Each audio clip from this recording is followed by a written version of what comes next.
আমাদের রান্নাঘরের গ্যাস সিলিন্ডারের পেছনের গল্পটা কি সেটা কি কখনো ভাবা হয়েছে? আমাদের প্রতিদিনের জীবনে জড়িয়ে থাকা এই লিকুইফাইড পেট্রোলিয়াম গ্যাস বা এলপিজির পুরো যাত্রাপথটা নিয়েই আজকের এই আলোচনা। রান্নাঘর থেকে শুরু করে বারবিকিউ পার্টি পর্যন্ত এই জরুরি জ্বালানিটা কিভাবে তৈরি হয় আর আমাদের কাছে এসে পৌঁছায়, আজ আমরা সেটাই জানব।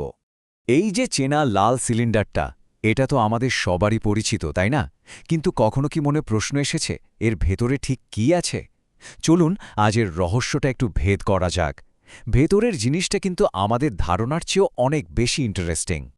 তো এলপিজি কিন্তু আসলে একটা গ্যাস না, এটা হলো দুটো দাহ্য গ্যাসের একটা মিক্সচার, প্রোপেন আর বিউটেন। আর এই গ্যাস দুটোকে এমন প্রচণ্ড চাপ দেওয়া হয় যে ওরা তরল হয়ে যায়। এই তরল অবস্থাতেই একে এক জায়গা থেকে আরেক জায়গায় নিয়ে যাওয়া বা স্টোর করা অনেক সহজ হয়ে যায়। এর গুরুত্ব কতটা তা শুধু এই একটা সংখ্যা দেখলেই বোঝা যায়। ভাবা যায় ৩০০ কোটি, সারা পৃথিবীতে প্রায় ৩০০ কোটি মানুষ, যাদের অনেকের কাছে হয়তো বিদ্যুতের লাইনও পৌঁছায়নি, তারা কিন্তু রান্নাবান্না বা অন্য কাজের জন্য এই এলপিজির ওপরেই ভরসা করে। এটা আসলেই একটা জীবন রক্ষাকারী জ্বালানি। আচ্ছা, তাহলে প্রশ্ন হলো, এই এলপিজি জিনিসটা আসে কোত্থেকে? মজার ব্যাপার হলো, এটা কিন্তু কোনো ল্যাবে বানানো হয় না। এটা পাওয়া যায় মাটির নিচ থেকে, তবে একটু অন্যভাবে। একে অন্য জ্বালানির ভেতর থেকে বের করে আনা হয়। সারা পৃথিবীতে এলপিজি পাওয়ার মূলত দুটো বড় সোর্স আছে। এর একটা বড় অংশ, মানে প্রায় ৬০% আসে ন্যাচারাল গ্যাস বা প্রাকৃতিক গ্যাস প্রসেস করার সময়। আর বাকি ৪০%? ওটা আসে অপরিশোধিত তেল বা ক্রুড অয়েল রিফাইন করার সময়। তার মানে এলপিজি পাওয়ার রাস্তা দুটো। এক হয় প্রাকৃতিক গ্যাস যখন তোলা হয় তখন সেখান থেকে এটাকে আলাদা করে নেওয়া হয়, আর দুই, যখন তেল শোধনাগারে ক্রুড অয়েল থেকে পেট্রোল, ডিজেল এসব বানানো হয় তখন বাই প্রোডাক্ট হিসেবে এলপিজি বেরিয়ে আসে। এবার চলুন আসল প্রক্রিয়ার ভেতরে ঢোকা যাক। এই যে আলাদা করার বিষয়টা, এটাকে বলা যেতে পারে দ্য গ্রেট সেপারেশন। আর পুরো ব্যাপারটা কিন্তু দাঁড়িয়ে আছে বিজ্ঞানের খুব সহজ একটা আইডিয়ার ওপর। সেই সিক্রেটটা কি? সেটা হলো প্রত্যেকটা জিনিসের বয়লিং পয়েন্ট বা স্ফুটনাঙ্ক আলাদা।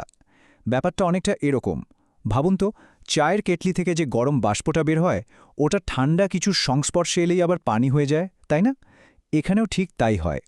ক্রুড অয়েলের গরম বাষ্প ঠান্ডা হতে হতে এক এক তাপমাত্রায় এক একটা তরল জ্বালানি বেরিয়ে আসে। এই যে ছবিটা দেখা যাচ্ছে, এটাই হলো সেই ডিস্টিলেশন কলাম। ব্যাপারটা কিভাবে কাজ করে? গরম ক্রুড অয়েলের বাষ্পটাকে কলামের একদম নিচ দিয়ে ঢোকানো হয়, আর এই বাষ্পটা যত ওপরের দিকে উঠতে থাকে ততই ঠান্ডা হতে থাকে। ফলে কি হয়? সবচেয়ে ভারী জিনিসগুলো, যেমন ধরুন রাস্তা বানানোর পিচ, ওগুলো একদম নিচেই তরল হয়ে জমে যায়। আর বাষ্পটা যত ওপরে ওঠে তত হালকা জ্বালানিগুলো, যেমন ডিজেল, কেরোসিন আলাদা হতে থাকে। আর একদম হালকা গ্যাস, মানে আমাদের এলপিজি, সেটা তরল হয় একেবারে চূড়ায় গিয়ে। তাহলে পুরো প্রক্রিয়াটাকে যদি আমরা ৪টা স্টেপে ভাগ করি, তাহলে ব্যাপারটা দাঁড়ায় এরকম। ১. ক্রুড অয়েলকে ৩৫০ ডিগ্রিরও বেশি তাপ দিয়ে বাষ্প বানানো হয়। ২. ওই গরম বাষ্পটাকে কলামের নিচে পাম্প করা হয়। ৩. বাষ্পটা ওপরে উঠতে উঠতে ঠান্ডা হয় আর আলাদা আলাদা লেভেলে তরল হয়ে জমে। আর ৪. একেবারে ওপরে ট্রে থেকে এলপিজিকে কালেক্ট করা হয়। তো গ্যাস তো আলাদা করা হলো, কিন্তু এখানেই কাজ শেষ না। এই গ্যাসটাকে আমাদের রান্নাঘরের সিলিন্ডারে ভরার মতো অবস্থায় আনতে আরও কয়েকটা কাজ করতে হয়। প্রথমেই আসে পরিষ্কার আর নিরাপদ করার পালা, যেটা খুবই জরুরি। যেমন ধরুন, এর ভেতর থেকে সব জলীয় বাষ্প বের করে ফেলা হয়। কেন? যাতে পাইপে মরচে না ধরে বা ঠান্ডায় বরফ জমে না যায়। এরপর সালফারের মতো জিনিসপত্র সরিয়ে ফেলা হয়, যাতে গ্যাসটা পরিষ্কারভাবে জ্বলে। আর সবচেয়ে ইন্টারেস্টিং পার্টটা হলো, এর মধ্যে একটা বাজে গন্ধওয়ালা কেমিক্যাল মেশানো হয়, ইথাইল মার্ক্যাপটান। এই গন্ধটার জন্যই কিন্তু গ্যাস লিক করলে আমরা সাথে সাথে টের পেয়ে যাই। এবার গ্যাসকে তরল বানানোর পালা। এর জন্য দেওয়া হয় প্রচণ্ড চাপ। কতটা চাপ? প্রায় ৮ বার, মানে একটা গাড়ির টায়ারে যে প্রেশার থাকে তার প্রায় ৪ গুণ।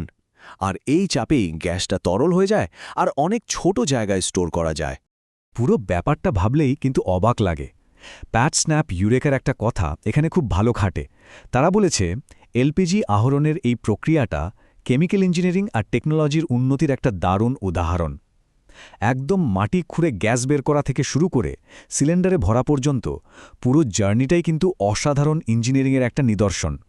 কিন্তু একটা বড় প্রশ্ন থেকেই যায়, আমরা যখন সবাই নেট জিরোর দিকে এগোচ্ছি, তখন এই ফসিল ফুয়েল বা জীবাশ্ম জ্বালানির ভবিষ্যৎ কি?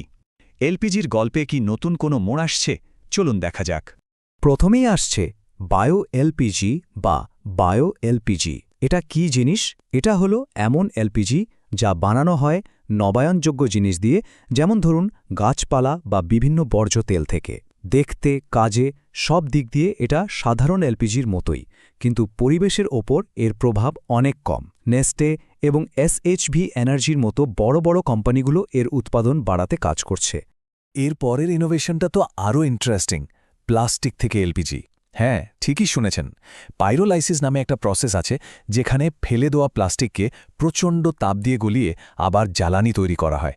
আর এই পদ্ধতিতে 60 থেকে 70% প্লাস্টিককে কিন্তু এলপিজির মতো জ্বালানিতে বদলে ফেলা যায়। আর ৩ নম্বর ইনোভেশনটা হলো হাইড্রোজেন ব্লেন্ডিং। এখানে এলপিজির সাথে হাইড্রোজেন গ্যাস মেশানো হচ্ছে। টার্গেটটা কি? একটা হাইব্রিড জ্বালানি তৈরি করা, যেটা আরও পরিষ্কারভাবে জ্বলবে আর কার্বন নিঃসরণ আরও কমাবে। তাহলে শেষ প্রশ্নটা এটাই দাঁড়ায়, একটা জীবাশ্ম জ্বালানি যেটা বছরের পর বছর ধরে আমরা ব্যবহার করে আসছি, সেটা কি সত্যি আমাদের নবায়নযোগ্য ভবিষ্যতের একটা অংশ হতে পারে? এলপিজি কিন্তু চেষ্টা করছে নতুন নতুন উদ্ভাবনের মাধ্যমে নিজেকে বদলে ফেলার, আর এই চেষ্টাই হয়তো আমাদের একটা নতুন পথের সন্ধান দেবে।